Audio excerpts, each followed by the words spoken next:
The Birkin sat on the chair beside me, butter-soft, deep cognac in the dining room light. $47,000 of proof, if anyone here believed. Across the Thanksgiving table, my sister, Avery, kept eyeing it like it might lunge. "Nice bag," she said at last, smile too sharp. "Knockoff from Canal Street?" Laughter snapped. Dad coughing, Mom hiding a grin. "Be kind," Mom said, still smiling. "Although, darling, the country club ladies spot fakes instantly. Just be careful." I carved turkey, said nothing. The silverware chimed, the radiator hissed. Everyone waited for me silently. "I'm serious, Lena," Avery pushed, sensing blood. "The labels, the Instagram restaurants, the business trips to Paris. Embarrassing. You work at a nonprofit. 65 grand a year? Dad, tell her." "It's concerning," Dad said, going paternal. "Are you in debt? Pretending to be rich isn't healthy." I drank water. "I'm not in debt." "So how are you paying for all this?" Avery pressed. "Secret husband? You're 32 and single. The math doesn't pencil." My phone buzzed. A preview blinked.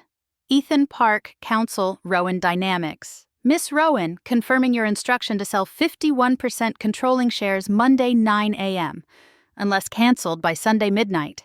Estimated proceeds, see attachment." I placed the phone face down and lifted my fork. Avery snorted. "Even the phone's part of the act. Real iPhone, fake life." What she didn't know, what none of them knew, was that Rowan Dynamics, the medical device company my grandfather built from a patent and a garage, was worth $200 million. I owned 51%. He'd left it to me alone. He left it to the granddaughter who listened. For 7 years, I'd guided from the shadows and let them laugh. Avery leaned back, triumphant. "Post another sweet selfie, Lena. Maybe the plaza will comp you." "I stayed there last month," I said. "Terrace suite, 5 nights. Silence. Dad cleared his throat. "Sweetheart, listen to yourself. That's more than your monthly salary." My phone buzzed again. New preview. Ethan Park. Per bylaws, sale will trigger mandatory buyouts for all remaining shareholders at market rate. Dad 8%, Mom 2%, Avery 3%. Notices Monday. I tasted the Bordeaux. "You want the math?" I asked. Avery rolled her eyes. "Please." "Rowan Dynamics is worth about $200 million, I said.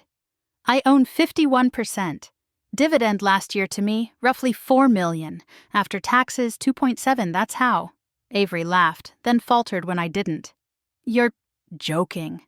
7 years ago, I said, Granddad Elias changed his will.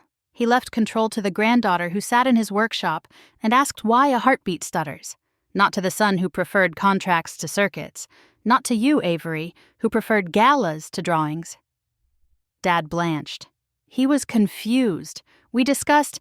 "He was evaluated 3 times, I said. "Sound mind. He also gifted each of you minority stakes.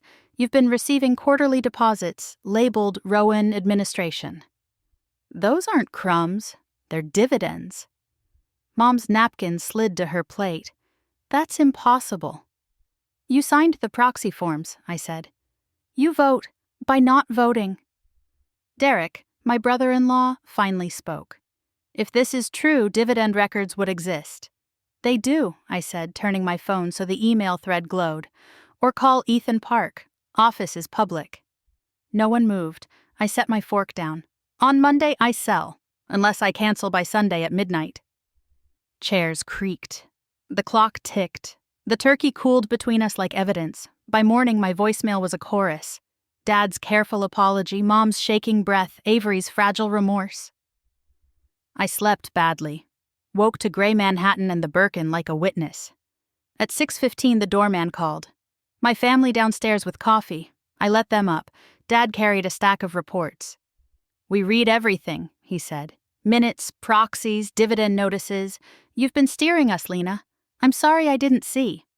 Avery's eyes were pink. I called Hermes.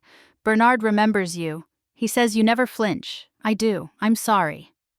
I looked from face to face. "This isn't about the purse."